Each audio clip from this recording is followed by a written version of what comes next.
contamination of our politics and Tanzania itself. When you go to Burkina Faso, look at what Burkina Faso has. A young man, Ibrahim, how they stood up. A young man and said, no, enough to foreign.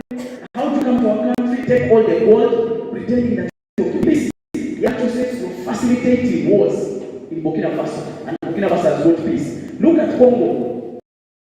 From Belgium, from France, saying we're stealing. Congo has never seen peace for very many years, and I don't know if poor people, the youth don't wake up, they will never see peace. So we must tell them that Africa, Uganda is my home. As a young person, it will be my home. Thank you for your response.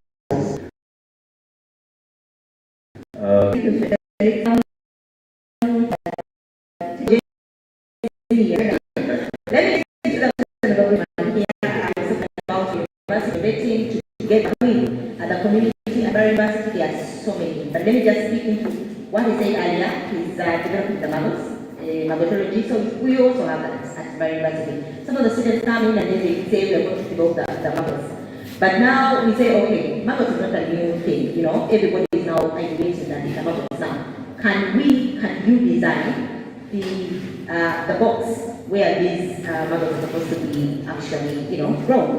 And these kids went and worked with the designer, and they came up with the box. Now, this is what they take to the community, because again, the way they designed it, it was the knowledge, the local knowledge of the community member, and they come up with a certain design that is going to make the mouse, the black solar flies more efficient.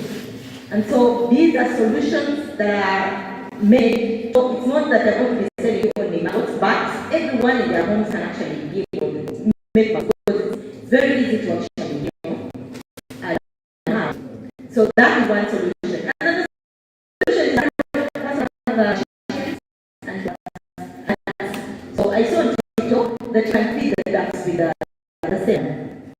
Okay, so I was like, okay, so how do I get and you can organize with my girls to cut it up and chop it up. But now the innovation here would be that. So I went to EDIT. EDIT is an engineering development and innovation center that is close in the Rutete.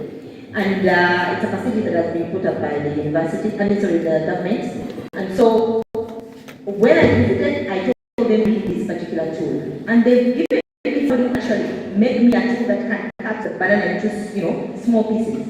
And after that is done, I'm going to be taking this, we are living in banana, and everybody is cutting this banana, saying that they are living it is free resource. Pick it, take it to my home, and I make this packet. And now I'm thinking, why not make pallets out of this banana? You see how the industry is now growing. I'm using the local knowledge. All I need is a tool to chop, cut, turn into pallets, and then start selling. The resource is readily available because everybody is throwing away the same. That is how we are using community and community knowledge, and we are taking it to university and we are ideating, and then we are getting back the solutions to the community. The other issue around mindset change, the lady talked about how we, the issue around mindset change. So for the students that we push who are thinking, I want to say all of them are good. We have very lazy kids also. Again, likes of Daniel. They're those, cream, they're cream, but they're extremes. Now, for the lazy students, again, we push them. How do we push them? You give me innovation, I give you a mark. If assignment is 10 marks, and you did not give me an innovation, you get it, and that's a retake. And so it kind of pushes the students to go beyond what they can do, So we sell credits for innovation. So even the lazy are pushed actually have that mindset change. Finally, I think it was a question from Reverend about where is God in this. I remind you, I teach marketing and I always tell my students and all those who innovate that however good your product is, if you notice, that will be the end. It's got to be different. All right, thank you very much. Last two responses. I was thank you so much for your question, and it was around what advice we give government to come out of this over-reliance on funding from donors. Hard by the government, community, about donor conditionalities, not overnight. Donor conditionality, it is possible. Yes. How do you advise to cause mindset change in line with what is happening now? Exactly. Thank you so much. I started with the donor that we are working with, the Embassy of the Netherlands. That is a donor of negotiation. We stood and negotiated our terms. And to be honest with you, in these 3 years, that's the first donor I saw that says, okay, this is it. Go to the people, talk to them, I'll fund their priorities. That was the negotiation. And I think it is possible. And where it is not possible, someone will not die.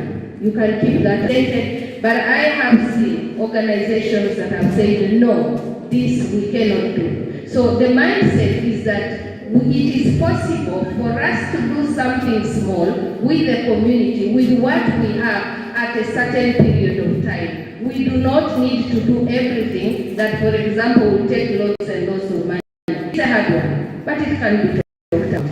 Thank you for asking. The other that I was asked about by Shmi is about security. I'll tell you the first meeting that I had with the community in one of the sub-county, Mbale district, at the inception of the project. This is what they asked. Why are we hungry when we are a farming community? And I said, why are you hungry when you are a farming community? Because we sell all that we produce. Why do you sell all that you produce? Because we need money. Why do you need money? So you can imagine where ended. So what I have to say is that we have observed 2 scenarios in farming communities and what has helped us within the people. Who makes the decision of what to sell after production in a household? How much is stored and left for food? Nothing. So the conversation within the PIP is around a tool they call a family tree. It is a conversation around the decision making on food, sale, saving and investment.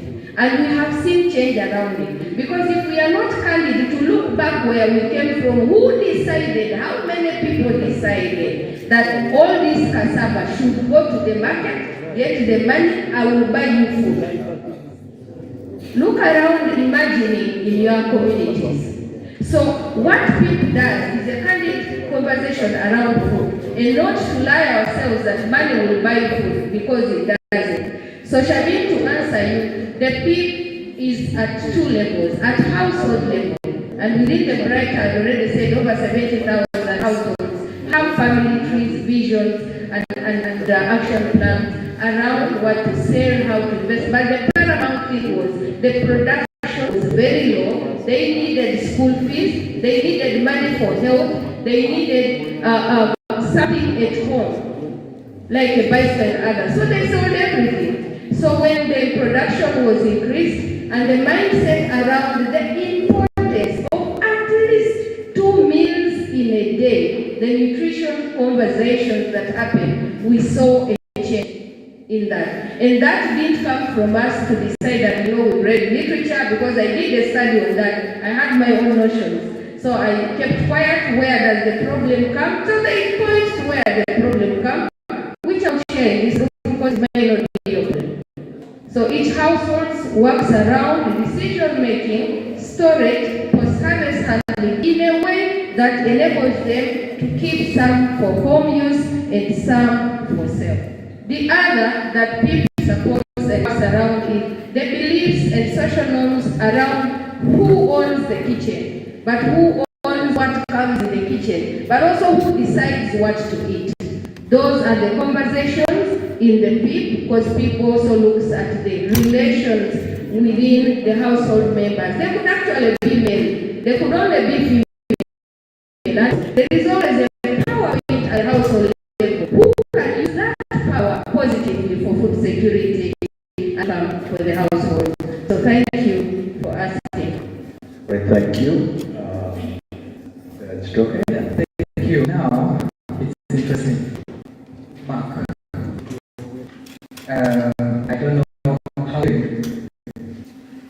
because most of the recommendation say to be hitting it back, and yet you are the one you know how you do it. Because but also what role are you going to play to make sure that the influence of the donors can adjust to our recommendations. Where I was present with my colleague, like she said, it depends on the back in the days, the donor never used to negotiate. But now, the donor gives you broad topics, and then with the Kingdom of Netherlands, we are able to discuss what we want to implement. But the nature of our implementation again is driven from the grassroots, because through the participatory integrated planning, farmers come together, identify their own problems. Once they identify their own problems, they identify their solutions. So we didn't know these solutions before we started the project. We can present the solutions to the donor and we say, we had planned to do this, but the farmers have different ideas because they are the first experts on the ground. So yeah, we should allow, government should allow learning and experimenting, because donor funding should give room to new ideas. And to the academia, there is need to support learning again. Universities should help track progress, provide feedback, and suggest improvements in programs. If we do have partnerships with governments, we are working with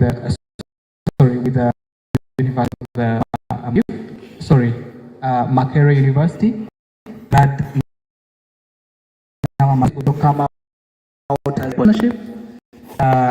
So we are working with MMU in Fort Portal.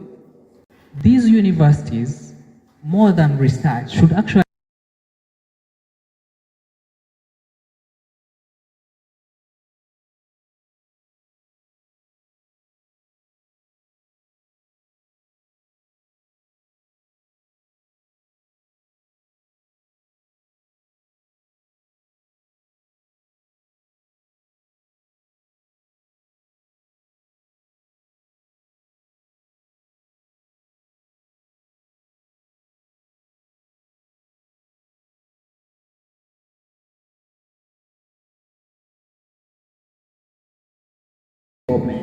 and trust me, after 5 years with PIP, even when the embassy has closed funding, you still go to IFDC communities, you still go to SNV communities, and you find people doing the same practices they learned, because it came as a result of a gradual adoption that actually came from the grassroots, not from the donor.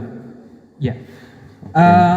You also requested Shamim, just in a minute, on how we are improving income and supporting development in Uganda. Now, by supporting productivity, farmers produce more. When farmers produce more and they have access to markets, that means the income increases, which actually helps to strengthen the status of their families. For example, at Include, the target is to help 75,000 smallholder farmers with improved livelihoods across about 3 to 4 regions. Yes, again, what does it matter? Because smallholder farmers often face a set of challenges: limited land, for example, low productivity, poor soils, and climate risks. But we are now here to address